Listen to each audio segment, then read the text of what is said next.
खरडा बक्का म्हणून त्यांचं नाव झालं महाराष्ट्रामध्ये आहे. अनेक वेळेला टीव्ही मधून तुम्ही त्यांचं भाषण ऐकलेलं आहे.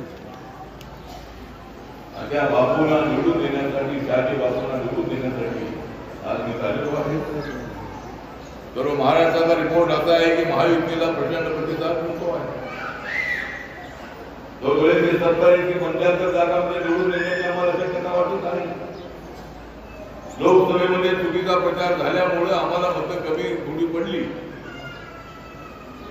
आणि आमच्या जागा जास्त निवडून यायला हव्या होत्या. 40 पर्यंत जागा निवडून यायला हव्या होत्या लोकसभेच्या, पण त्या फक्त 17 जागा निवडून आल्या.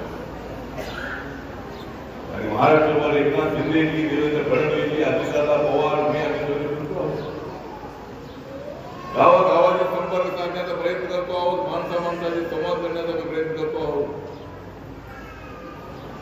आणि आपल्याला महाराष्ट्राच्या आपण सगळे रोड पाहिलेले आहेत. रेल्वेमध्ये सुधारणा होते आहे.